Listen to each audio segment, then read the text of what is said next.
आज माँ धनलक्ष्मी पूजार्चना माँ गजलक्ष्मी पूजार्चना और निर्दिष्ट भाव में आज आम दमदार खबर द्वितीय अध्याय देखा आज केमी आपण मैंने पूजार्चना करने कथा क्यों मंत्र आज विशेषत्व रोचे और किभली ढंग से आपण मैंने घरे बसी माँ धनलक्ष्मी आराधना करेंगे और केमी श्री पाइपर ए संपर्क में आलोचना करने सीधा सड़क आम दृश्य देखा वर्तमान समय पूजा मंडप रु आज आज दिन में निर्दिष्ट भाव में जो भक्त मैंने घरे अच्छा से केमी माँ धनलक्ष्मी आराधना करेंगे माँ गजलक्ष्मी को पूजा करेंगे।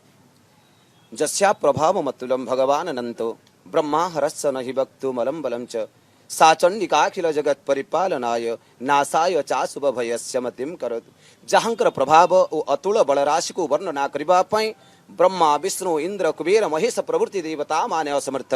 जहांकर चरणार्चित हेबा द्वारा मनुष्य कृतार्थ जनित क्लेश शांत हुए बा दूर हुए से पराशक्तिमयी परम्बा त्रिपुरेश्वरी त्रिगुणात्मिका भगवती माँ लक्ष्मी ये भव्य आयोजन विगत वर्षमान मानकर मध्य आपण मान देखिथिबे ए वर्ष तो किछि टिके कमी जाई छी। आज भक्त माने किभली ढंग रे घरे पूजा करिवे कोन करिवे मां को साधारणतः श्रद्धार सहित भक्तिर सहित कायमन वाक्य रे आराधना कले बा पूजा कले मां संतुष्टि प्राप्ति होंती एवं हमकु धन एवं ऐश्वर्य प्रदान करिथांती। मां को केमिति आराधना करिबा आसन पादासन पाद्य अर्घ्य आचमन स्नान वस्त्र गंध पुष्प धूप दीप नैवेद्य आदि अर्पण करी मां को आराधना कले मां संतुष्टि प्राप्ति आमको अभय प्रदान करिथांती।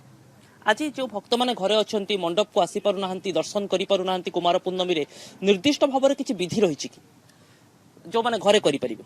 हां निश्चित समस्ते ए जो महामारी रु बा रक्षा पाइबा पई हेले निज निज घरे रही मां को आराधना करिवे केमिति समस्ते घरे माँ गजलक्ष्मी गोटे कलश स्थापन करें।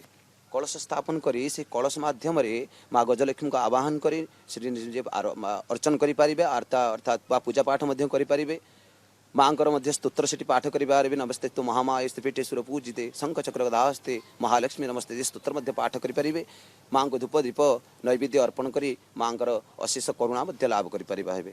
आहरी किछि प्रश्न रही से दिगरे तो आलोचना करी किंतु निर्दिष्ट भाव में पूर्व वर्ष अपेक्षा मांकर मृण्मयी मूर्ति परिवर्तन आसी अनेक किछि परिवर्तन कटकणा भितर आयोजन करा जाउछि। आयोजक आम सहित अछंती किभली ढंग रे आपण आयोजन को देखुचंती कोन कटकणा केमिति पालन करूचंती कटकणा या कोन कोविड नियम हिसाब जेंती गवर्नमेंट अछि स्कीम से हिसाब पूजा करूछु दाटू जहा हमर प्रतिवर्ष हुए मेला पड़े कि भोजी भात हुए से सब बंद आ माँ को एत आम विभिन्न अनुरोध करूँ कि माँ ए दुनिया केमती कोरोना मुक्त दुनिया कही जाऊ माँ को से आशीर्वाद करूँ। अन्य वर्ष रे बड़ मृण्मयी मूर्ति पूजा पाती चलित वर्ष मृण्मयी मूर्ति आकार आकृति परिवर्तन आसी केमिति आयोजन करिसेंती नहीं गत वर्ष बजेट आम हिसाब से 15 लाख ए वर्ष हिसाब 1.5 लाख टका तो 10% ये काम पूजा होची कोविड नियम हिसाब से माँ को चांदी मुकुट आम लगे पार्लुनु जेहेतु नियम अच्छी 4 फुट मूर्ति माँ को मूर्ति हाइट हम तो जनसाधारण हो पारना ये दुख लगुच। आयोजकों भीतर कोह भी आपण बुझी पारुचंती जेतेबेले मां को कथा आसुची केमिति आराधना करिवे धूप दीपर अर्घ्य दीप दे मां को पूजार्चना कले विश्वास रही कि धन प्राप्ति हेबो जस्य प्राप्ति हेबो एवं वर्तमान समय आपण माने देखुचंती जे जो चित्र सामना को आसुची विसर्जन भी आसीबो विसर्जन समय रे केमिति आपण माने कटकणा को मानुचंती जेमती राज्य सरकार नियम करथिले गाइडलाइन करछंती जेमती पूजा बात सेमती होची लोक डिस्टेंस दरकार था चलती आवश्यक कटकणा को मानुचंती आपण विसर्जन पूरा जमती राज्य सरकार करछन लाइन नियम से अनुसार चलती पूजा। आ गोटे दिग रहुची जे 7 दिन रो पूजा भितर केवल 3 दिन रे मध्य पूजा को शेष करा जाउची 3 दिन रो पूजा भितर विसर्जन को केमिति आपण माने समापित करिवे कटकणा भितर आमर विसर्जन तो सरकार कोटी अधिक लोक ठुलन होई कार्यक्रम कराबे तेणु आम सेमती गाड़ी डाकी गोटे विसर्जन करी आम ग्राम टिके परिक्रमा कर देकिरी कहीं भी तादरे विसर्जन आम भी सामिल होबु नै कोनोसी कर्मकर्ता आमर कर्ता महाशय जीवे तांक सगरे आ भाईना महाशय जीवे नहीं कि आम विसर्जन कर दउ आम ग्राम पोखरी रे आपण माने आयोजन विषय शुणुचंती सबुठारु बड़ कथा हेउची जे किभली ढंग रे वर्तमान समय पूजार्चना करा जिवो ना आपण माने जो भली ढंग रे आयोजन करिसंती कर्ता आपण कर्म धरिसंती मांकर कोन मंत्र रहिची बा केउ मंत्र रे केमिति उपासना करूचंती मां को जेउथि पई धन जस श्री सब लाभ हेबो सेटा तो ठाकुराणी को ऊपर निर्भर ताकू जते आराधना करी पूजिबो सेते तमरो उन्नति हे परिबो ଆଉ ଏ କଟକଣା ଯୋଗେ କିଛି କୌଣସି କାମ ବି ହେଇପାରୁନାହିଁ। କଟକଣା ପାଇଁ ଅନେକ ଅସୁବିଧା ରହିଛି।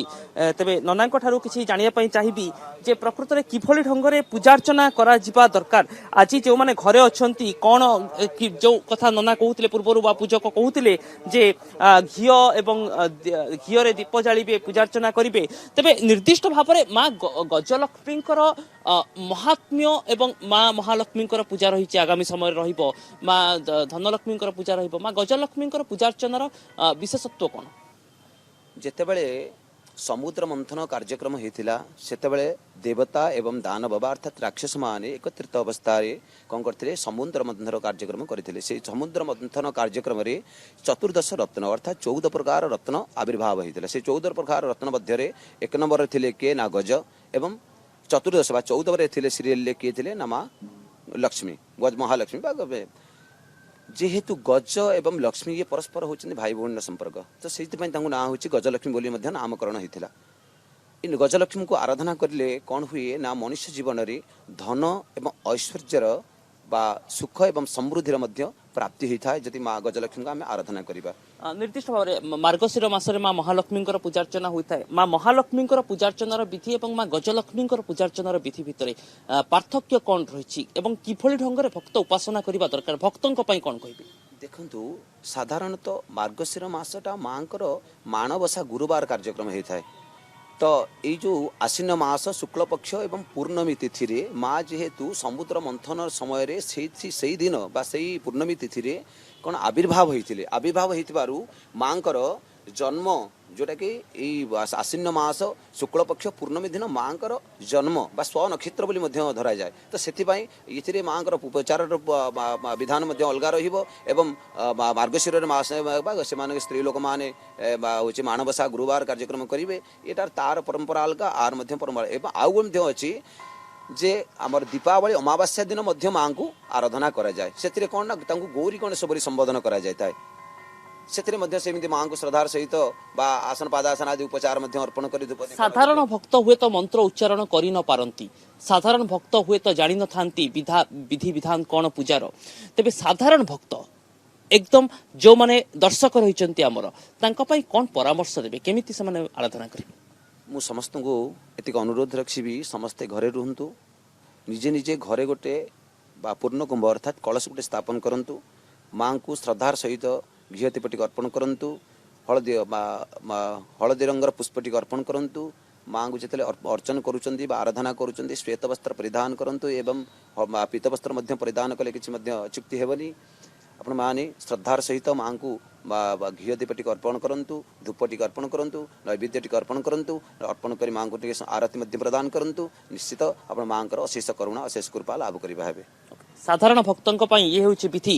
ଯେତେବେଳେ ବର୍ତ୍ତମାନ ସମୟରେ କଟକଣା ରହିଛି ଏବଂ ସମ୍ପୂର୍ଣ୍ଣ କଟକଣା ଭିତରେ ଆପଣ ଦେଖିପାରୁଛନ୍ତି ହୋମଯଜ୍ଞ ଚାଲିଛି। 7 ଦିନର ଯେଉଁ ବିଧି ରହିଥାଏ ମଣ୍ଡପରେ ବର୍ତ୍ତମାନ 3 ଦିନରେ ସମ୍ପନ୍ନ ହେଉଛି ବିସର୍ଜନ। କିନ୍ତୁ ଗୋଟିଏ କଥା ବୁଝିବାକୁ ପଡ଼ିବ, ଯେଉଁମାନେ ଘରେ ପୂଜା କରୁଛନ୍ତି ସେମାନେ ଶ୍ୱେତ ବସ୍ତ୍ର ବା ପୀତ ବସ୍ତ୍ର ଧାରଣ କରିପାରିବେ, ସେମାନେ ଅର୍ଘ୍ୟ ଦୀପ ଅର୍ପଣ କରିପାରିବେ ଏବଂ ମାଙ୍କୁ ଆରାଧନା କରିବା ପାଇଁ କଳସ ସ୍ଥାପନ ହେଉଛି ଗୋଟେ ପ୍ରମୁଖ ମାଧ୍ୟମ। ଏହାଦ୍ୱାରା ଧନ ଯଶ ପ୍ରାପ୍ତି ହେବ ଏ ବିଶ୍ୱାସ ବର୍ତ୍ତମାନ ସମୟରେ ରହୁଛି ଏବଂ ଏହାରି ଆଧାରରେ ବର୍ତ୍ତମାନ ସମୟରେ ମାଙ୍କର ପୂଜାର୍ଚ୍ଚନା ଚାଲିଛି। ଆପଣ ଦେଖିପାରୁଛନ୍ତି ମୃଣ୍ମୟୀ ମୂର୍ତ୍ତିଙ୍କର ଆକାରରେ ଆକୃତିରେ ପରିବର୍ତ୍ତନ ରହିଛି।